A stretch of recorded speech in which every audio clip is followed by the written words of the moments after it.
आज हम देखेंगे छत्तीसगढ़ में ब्रिटिश शासन। ये राम कुमार बेहेर जी की पुस्तक है, उसे देखेंगे। छत्तीसगढ़ में ब्रिटिश शासन। उत्थान व पतन इतिहास में होता रहता है। महान मुगलों के नाम से विश्व इतिहास में चर्चित मुगलों का भारत में पतन औरंगजेब की 1707 ईस्वी में मृत्यु के साथ ही प्रारंभ हो गया। सन 1707 से 1818 तक के काल को मराठा सर्वोच्चता का काल माना गया है। इतिहास की यह विडंबना रही कि जब अंग्रेजों का उत्थान हो रहा था तब मराठों में ऐसा कोई दबंग व्यक्तित्व नहीं था जिसके झंडे के नीचे एकत्र होकर अंग्रेजों का सामना करने के लिए मराठे प्रस्तुत हो सकें। अनुभवहीनता व अयोग्य मराठा नेतृत्व ने देश को खतरे में डाल दिया। मराठा शासन की बागडोर बाजीराव द्वितीय जैसे अयोग्य एवं षड्यंत्रकारी व्यक्ति के हाथों में आ गया। दुर्दैव ने मराठा राज्य के अयोग्य, असावधान तथा स्वार्थी शासकों को योग्य और चतुर ब्रिटिश राजनीतिकों का सामना करना पड़ा। लॉर्ड हेस्टिंग्स के काल में मराठा शक्ति ध्वस्त हुई। लॉर्ड हेस्टिंग्स के काल में मराठा शक्ति ध्वस्त हुई। जहाँ तक छत्तीसगढ़ का सवाल है, यह मराठा सरदार भोसले के अधिकार में आता था। इसकी राजधानी नागपुर थी। जो छत्तीसगढ़ था वो मराठा सरदार भोसले के अधिकार में आता था, जिसकी राजधानी नागपुर थी। भोसले शासक रघुजी द्वितीय यद्यपि अपने राज्य में ब्रिटिश हस्तक्षेप और उनकी विस्तारवादी नीति के विरोधी थे। रघुजी द्वितीय के जीवित रहते हुए अंग्रेजों को नागपुर में अपने प्रभाव को स्थापित करने का इरादा स्थापित रखना पड़ा। रघुजी द्वितीय भले ही योग्य रहे हों, मगर राज्य की आर्थिक स्थिति ठीक नहीं थी। उनके अधिकारी गण रिश्वत के बल पर बड़ी आसानी से अंग्रेजों के पक्ष में कर लिए जाते थे। ये अधिकारी ही अंग्रेजों को राज्य की गुप्त सूचनाएं भी दिया करते थे। 22 मार्च 1816 ईस्वी में रघुजी द्वितीय का देहांत हो गया। सत्ता संघर्ष का दौर चला। जेनकिंस ने षड्यंत्र और अप्पा साहब के विश्वासघात ने नागपुर राज्य में अंग्रेज प्रभाव के विस्तार को संभव बनाया। 27 मई 1816 ईस्वी में अंग्रेजों ने अप्पा साहब के साथ सहायक संधि की, जो निश्चित रूप से अंग्रेजों के हित में थी। इतिहासकार माल्कम के इस संधि को महत्ता बताते हुए लिखते हैं, भारतवर्ष की तत्कालीन परिस्थितियों में कोई भी घटना इतनी महत्वपूर्ण नहीं थी जितनी नागपुर राज्य से अंग्रेजों द्वारा की गई यह संधि थी। नागपुर राज्य में अंग्रेजी सेना रख दी गई। 21 अप्रैल 1817 को अप्पा साहब भोसले को नागपुर में राज्यारोहण हुआ। अभी तक वे राजा के रिएंज के रूप में दायित्वों का निर्वहन कर रहे थे। राजगद्दी पर बैठने के पश्चात वो अंग्रेजों के हाथों की कठपुतली बनकर नहीं रहना चाहता था। अंग्रेजों को भी यह आभास होने लगा था कि अप्पा साहब की मित्रता अविश्वसनीय है। बाजीराव द्वितीय ने जब अंग्रेजों के विरुद्ध विद्रोह किया तब अप्पा साहब भी अंग्रेज के विरुद्ध हो गए। 18,000 सैनिकों के साथ उन्होंने सीतावल्डी में अंग्रेजों से लड़ाई की। केवल 1800 अंग्रेज सैनिकों ने उन्हें परास्त कर दिया। अप्पा साहब को नई संधि स्वीकार कराई गई। तृतीय मराठा युद्ध के पश्चात मराठों की शक्ति समाप्त प्राय हो गई। पेशवा का आनुवंशिक पद समाप्त हो गया। अंग्रेजों ने भोसले का संपूर्ण राज्य ब्रिटिश साम्राज्य में सम्मिलित नहीं किया। समय समय वे साम्राज्य विस्तार के पक्षधर थे।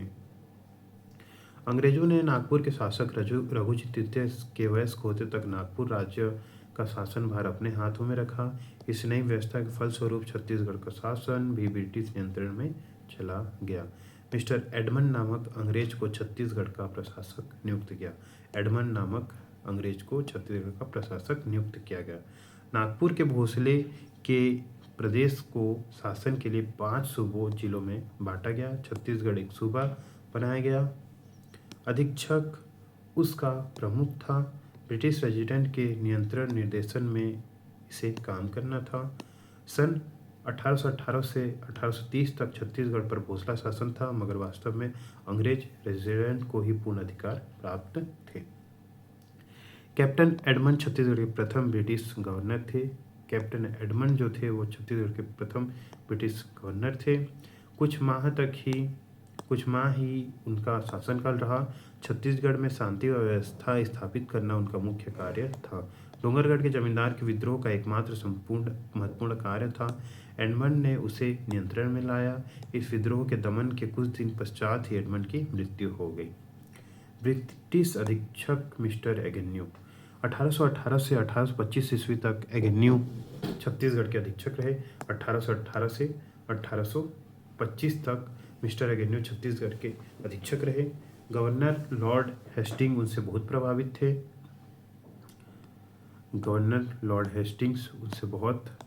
थे।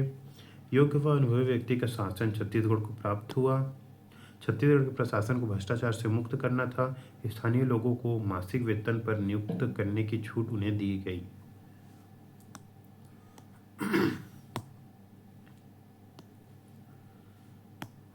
भोसला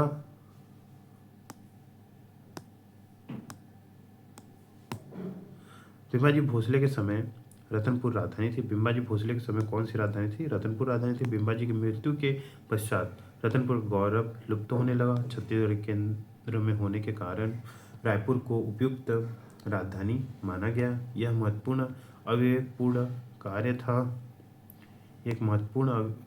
कार्य था। राजधानी के अनुरूप रायपुर के लिए उसके विकास के लिए मिस्टर एगेन्यू ने व्यक्तिगत रुचि ली। छत्तीसगढ़ के कुल 27 परगने थे। इनको फिर से सीमांकन कर केवल 8 परगने बनाए गए। 180 मील लंबा 120 मील चौड़ा अंडाकार परगना का क्षेत्र रखा गया। कमाविसदार को परगने का प्रमुख अधिकारी बनाया गया। कमाविसदार परगने का प्रमुख अधिकारी, इन्हें अध्यक्ष के निर्देशन में कार्य करना होता था। रतनपुर, रायपुर, राजरोड, धमतरी, बालोद, दुर्ग, धमधा, नवागढ़, खरौद, इस प्रकार 9 परगने थे। कमाविसदारों की प्रतिष्ठा में काफ़ी वृद्धि हुई। सबसे पुराना परगना रायपुर और सबसे नया परगना राजरोड था। रायपुर परगने के अंतर्गत 1030 ग्राम, रतनपुर परगने के अंतर्गत 965 ग्राम आते थे। एगेन्यू ने धमधा के गोंड राजा के विद्रोह को शांत किया और सोना खान के जमींदार को उसके द्वारा हड़पी खालसा भूमि वापस करने के लिए बाध्य किया।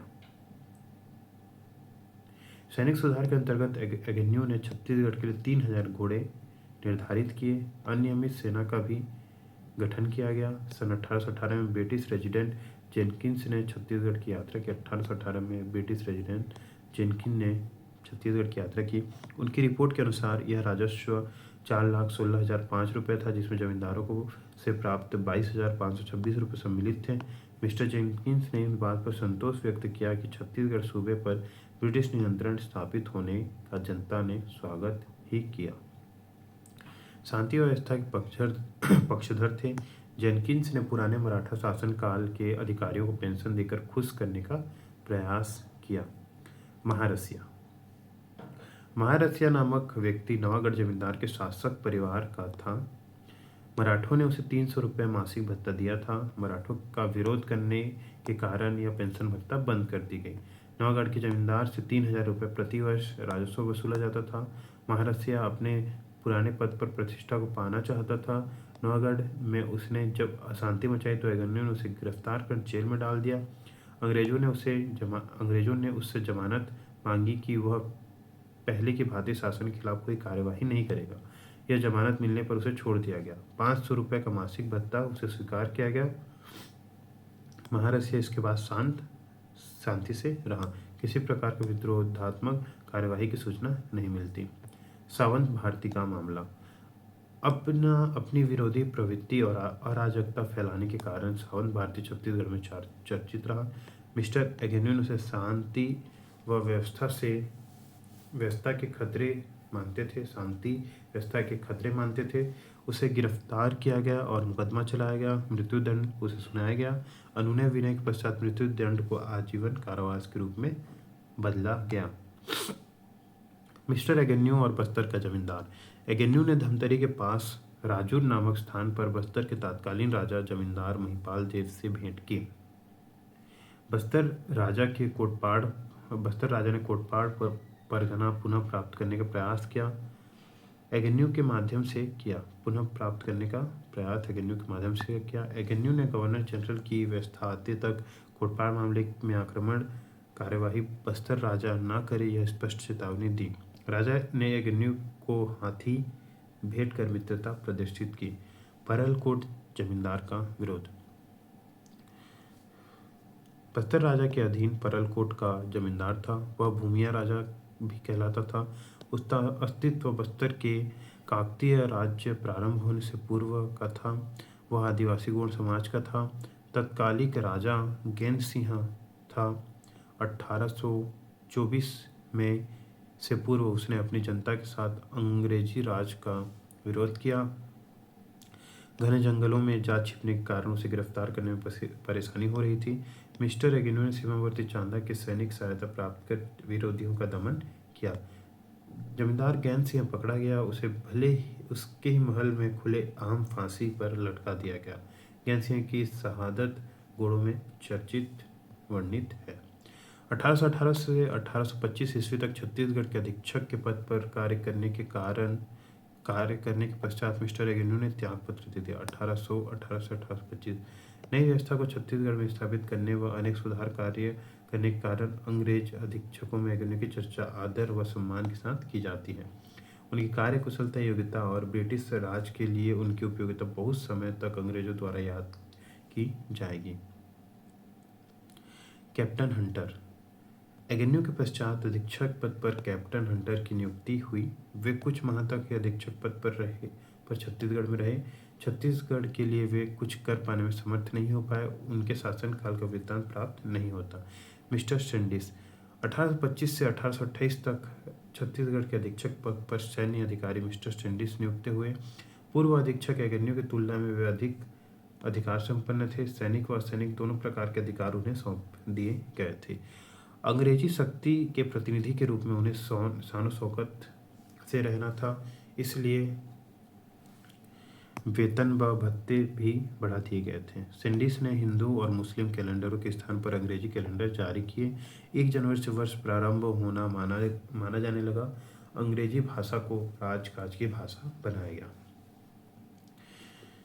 बस्तर और जयपुर रियासत के बीच का विवाद सुलझा नहीं था। बस्तर राजा इस मामले को निपटाने के लिए दबाव डाल रहा था। संबंधित पक्षों को चेतावनी दी गई कि जब तक गवर्नर जनरल इन मामलों में कोई निर्णय नहीं लेते, क्षेत्र में शांति बनाई जाए। यह धमकी भी दी गई। मिस्टर स्टैंडिस के उत्तराधिकारी मिस्टर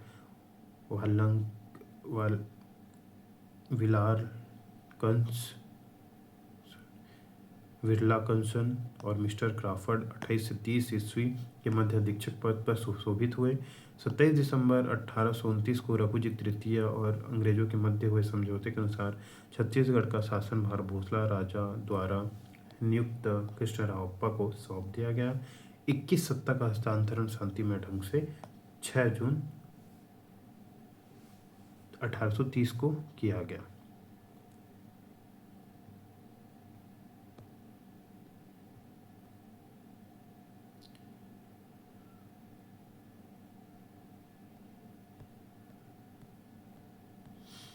अब देखते हैं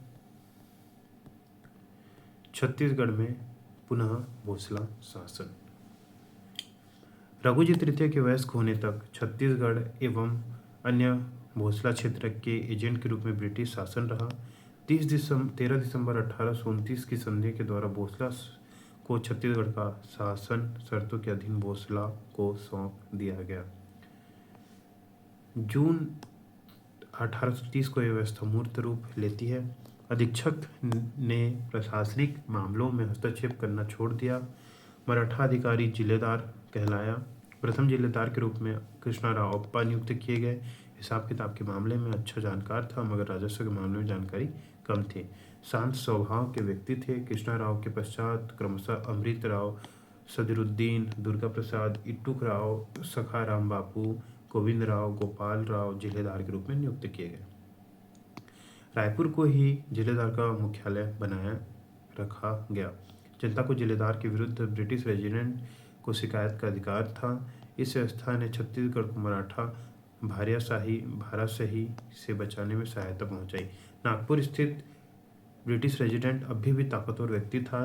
राजा चाहे तो प्रशासन के संबंध में रेजिडेंट से मंत्रणा कर सकता था 1830 से 1854 तक छत्तीसगढ़ में भोसला शासन रहा। इस अवधि में शासन व्यवस्था निम्नानुसार रही। राजस्व व्यवस्था, कुछ परगनों में कर की दरों में परिवर्तन किया गया। शेष मामलों में अंग्रेजी व्यवस्था कायम रखी गई। जिलेदार शासन विषयों के बारे में अपनी रिपोर्ट भोसला राजा को भेजता था। शासन में चुस्ती, कड़ाई और नियमितता का अभाव दिखलाई पड़ने लगा। राजस्व की वसूली भी समय पर नहीं हो पाती थी। संबंधित अधिकारियों कर्मचारियों का आलस्य ही इसका मुख्य कारण था। पटेलों की संख्या बढ़ाई गई। 1830 ईस्वी में ही राजस्व में लगभग 31,755 रुपये की कमी आई।